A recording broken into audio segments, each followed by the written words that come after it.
Hey guys, Constance here. Welcome back to A Good Life Farm. So I thought I would bring you out here and start this week's garden tour with a view of some of the sunflowers. So this is one of my newer beds. Not a brand new bed. I built it back during the winter. But some of the soil that is in this bed was in a previous bed. Or was it two previous beds? Two previous beds. I kind of reconfigured this area, this corner of the front garden, and I reused some of the soil that was in those beds. And when I did, I have 3 sunflowers in it.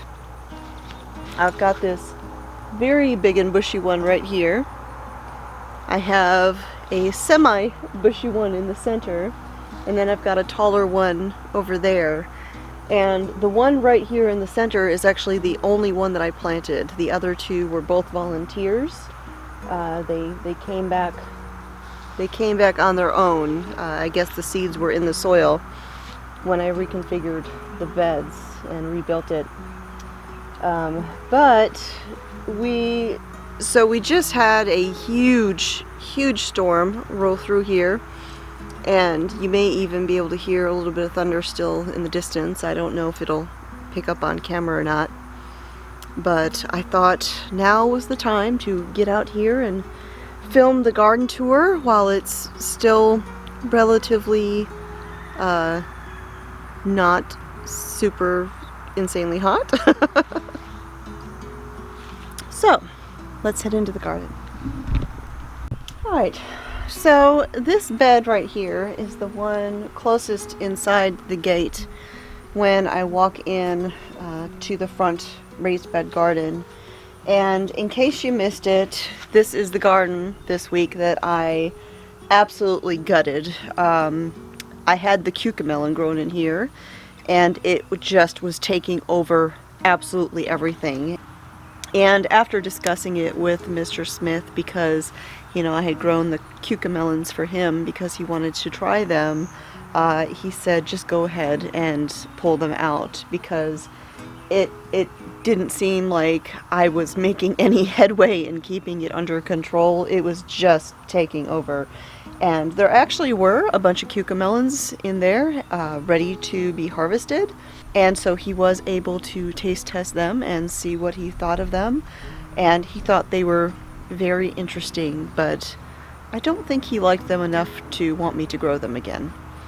So I told him maybe if they have their own dedicated space, I mean, heck, they would probably make great cover for a trellis for shade as quickly as they grew and as invasive as they were in this bed. So now that they're out of here, you can see that I actually have a couple sunflowers that I stuck in the garden here, in the bed here. And up here on the trellis is my Israeli melons. These seeds were a gift from one of my very sweet subscribers. I don't know if they're a variety that I can eat. I have some food sensitivities, and certain melons cause me a lot of discomfort, but some I can eat. For instance, last year I grew the Kajari melons for the first time, and they were absolutely delicious, and I'm able to enjoy those.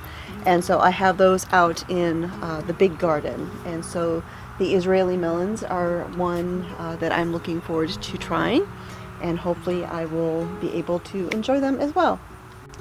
So also in this bed I have here some sweet Thai basil, which this is actually getting really difficult to keep the flower heads pruned off.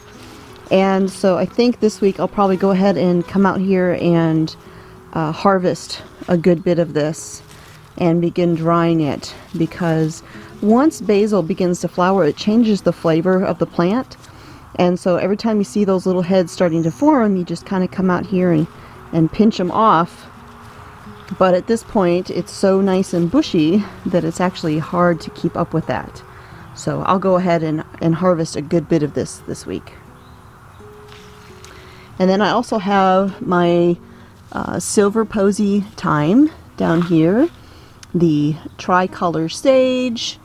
This right here is also a sage, but it's a flowering sage. I kind of combined some Blue Monday and Pink Sunday sages, and so I won't know which variety it is until it begins to flower. Right here I've got some chives, which I'm actually going to come out here and snip off some of these and dry them. This right here is cardinal basil. So it is one of the basil varieties that I had to restart several times this year because I had such a problem with my seedlings getting eaten, whether it was from birds or slugs or pill bugs. It's really hard to tell. It's just, you know, one day they were there and the next day they were gone. So I restarted some seeds indoors and transplanted these out here. And then here in the corner, this is actually a dahlia that I had put in, and it is taken off, and I've got some heads here that are beginning to form. Now over here in my long bed, I'm absolutely loving how this sweet alyssum just kind of pours over the end, over the sides of the garden bed. So pretty. The tomatoes are all coming along great. You can see I've got some ripening taking place. I've already harvested a bunch of the black vernisage tomatoes that you can see right here. So this right here is cinnamon basil, and here you can see the heads, what I was talking about when the flowers begin to form. I just go ahead and pinch all of these off, which allows the plant to continue to produce more leaves, thus giving me more of the herbs that I am wanting. And this cinnamon basil just smells so, so amazing. That's so fragrant. And I've actually got some more Thai basil back in here in the corner. My cucumbers are beginning to take off and are starting to climb up the trellis a little bit here. I'm seeing lots of blossoms, so lots of growth happening. And I actually saw, well, there's one right there. I've seen my first few little baby cucumbers right there. So Mr. Smith will be very happy to see these because he is anxious for the pickles. My Chinese python beans are doing very well, climbing all up the trellis, and I'm beginning to get some flowers. So it looks like I'm at least going to get a few of these giant python beans, I hope. Whew. So the sun just decided to come out, so now it's probably going to start getting just sweltering out here. But we shall persevere. Oh, and if you hear squeaking, please disregard my squeaky feet. I've got on my waterproof Birkenstocks, and it just rained, so everything's wet, so my feet are going to squeak when I walk. Alright, so out here in this bed right here, I have lots of pepper plants kind of looping all the way around, and a whole bunch of double Dutch cosmos right in the middle. They're actually a lot bigger than I expected them to be. They're kind of bushing out a lot, so I'm actually probably going to have to remove some of these, like this one right here, so that it doesn't just completely swallow up my pepper plants that are out here. But I absolutely love the flowers on these. They're so pretty with the multi-layered petals for those cosmos. And speaking of peppers, some of the plants have begun producing, some haven't yet. The definite front runner, however, is the Buena Mulatas. These began producing peppers way sooner than any other variety that I have in the garden this year. I'm pretty impressed with how prolific and quickly they produced. Right next to them, I have some cayenne peppers. I didn't plant very many of those this year just because we don't go through a lot of hot peppers, and considering I have the Buena Mulatas, which are basically like a purple cayenne pepper. Hi, Nubsy. Hi, baby. I didn't think I needed to plant that many cayennes since I had these. Yeah, buddy. Now I am going to need to come out here and stake up some of these pepper plants. Like this one right here. It's very heavy laden with peppers. And I'll probably go ahead and actually remove some of these while I'm out here, just because they are so heavy. And then I'll come out here and stake up these plants. That way they're supported. So, they're little, but there's my first bell peppers of the year. My Thomas Edison dahlia flowered this week, although it has been swiftly getting eaten up by some sort of pest out here. But I've got lots of flower heads coming along. My Mystic Illusion dahlia is continuing to produce flowers. Absolutely love the contrast between these dark purple foliage and the butter yellow flowers. And oh, I just noticed. So I just noticed that one of my Peruvian lilies is opening. Look at that. So pretty. And then we've got another dahlia tucked in here coming up out of the bee balm. So this variety of bee balm has kind of a sort of a magenta color, and it actually blooms way earlier than the other bee balm that I have here in the garden. And so it's interesting to see how two different varieties will bloom at completely different times. This one is long gone, whereas the one in the other bed is just now starting to wrap up. So I'll actually come out here and prune back a lot of that, just to kind of clear it out and make room. You can see my first old German tomato right there beginning to turn colors, starting to ripen. The first ones we've picked out of this bed were the yellow pear tomatoes. We've picked a couple out of those already.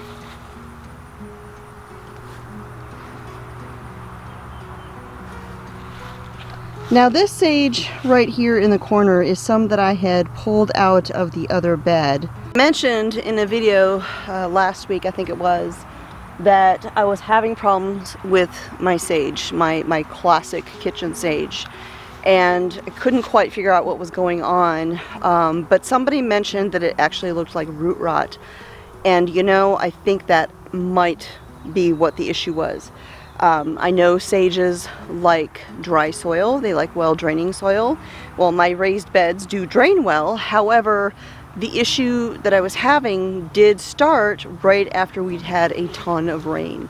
And so I'm thinking that could be the case. I had gone and taken some out that looked like it was okay and planted it down there in the corner, and it's actually got some new growth on it, so I'm hoping that that little patch right there can be salvaged and maybe kind of take off right there. But that other patch, you know, it looked so terrible that I just decided to call it quits on that and salvage what I could out of it and go ahead and harvest the parts that still looked good and dry them and save them. Now out here in the big garden, you can see that the first Mongolian giant sunflower has opened up. It just opened up about 2 days ago, I think, and that thing is about 11 feet tall. That is why I will always plant Mongolian giant sunflowers. And I actually need to correct myself. Now that I think about it, it seems to me that the only yellow sunflowers that I planted in the garden this year were the Mongolian giants. So now I'm kind of thinking that maybe all 3 of those sunflowers in that first bed were actually volunteers. Now, which varieties I planted besides the Mongolian giants, I can't say for certain, because I have repeatedly come out here and planted sunflowers. Again, I had issues with my seedlings going missing, and I would just grab a packet and replant, and just grab a packet and replant. And so I know that there were some like crimson lemons that I had planted, some a type of orange one. I forget what variety it was. It was like a harvest fall kind of name. And then I did just plant some more of those amazing chocolate cherry sunflowers that I grew last year for the first time and just was absolutely in love with. But as far as color goes, I think every yellow one is actually a volunteer besides the Mongolian giants. So we'll just have to wait and see what comes of all the rest and what they look like when they bloom. So I will be coming out this week, it looks like, and harvesting more eggplant. I've got, I think, 4 purple eggplants in here. One of them looks like it's just about ready. Well, a couple of them do. And this is so exciting to me because I have tried to grow eggplant in the past and I have never had success with it. So actually being able to harvest eggplant is pretty cool. This is my beautiful larkspur that I put in here this year, and I know that the colors do not come across on camera the way they do in person, but they are absolutely amazing. It's like a brilliant blue wrapped around just a pretty lilac purple. The bean trellises are still doing amazing. I'm still getting beans like crazy. As a matter of fact, when I get done filming my tour here, I'm gonna come out and do today's harvest. I'm pretty much harvesting every single day with the exception of when we had some storms, heavy storms come through this week, because the last thing I needed to do was stand up under a metal trellis with thunder and lightning all around. That wouldn't have been cool. Alright, so the sun is right behind the camera here, so pardon me while I don't look at the camera for a minute, but I wanted to show you this messy corner of my garden. So right down here is where I used to have a compost pile, and it's a little bit of a jungle. I just pulled out the old kind of semi-rotted pallets that had been used to create the walls. But what I wanted to show you was, can you see all the tomato plants? Oh my goodness, they are everywhere. And what's funny is I didn't even put any kind of tomato plants or anything in this compost area last year. I didn't use this as a compost area. It had been overgrown with weeds and blackberries and honeysuckle and random volunteer loofah gourd plants, and they were just everywhere. And yet there's about 1 million tomato plants over here, and not just the plants. There's actually some pretty lovely and healthy looking tomatoes. Look at all these. They're all over the place, all through here. Now isn't that amazing? We work so hard in the garden beds to have just amazing tomato plants and everything else. And yet over here, where I have not touched it, I have not watered it, there's no hoses over here other than this one that runs to the goats. But we don't water this area or anything like that, and yet amazing tomatoes. So one of the things that I'll have to do this week is come out here and redirect all of these sweet potatoes. You can see they're kind of spilling out into the walkway, and so I'll just come in here, grab a hold of the vines, and just kind of move them back into the beds. But look at how these Beauregard sweet potatoes are doing. I mean, they're just going crazy. It's lovely to see. And again, Beauregard sweet potatoes are your classic yellows, or orange, I should say, sweet potato. And over here past the Tulsi patch are the purple sweet potatoes that I planted, and these were the slips that I started from the purple potatoes from Asia Standard, and I had a couple extra potatoes that we had not yet eaten, and so I decided to see if I couldn't just grow some. but they're doing well. They're taking off just like the Beauregard ones are. Now these ones down here that are kind of shaded by the bean plants aren't doing as well. I mean, sweet potatoes are a full sun kind of thing, and so it kind of makes sense that the ones that get all this shade aren't doing as well, but the ones out here in the full sun, doing pretty amazing. Hi, babies.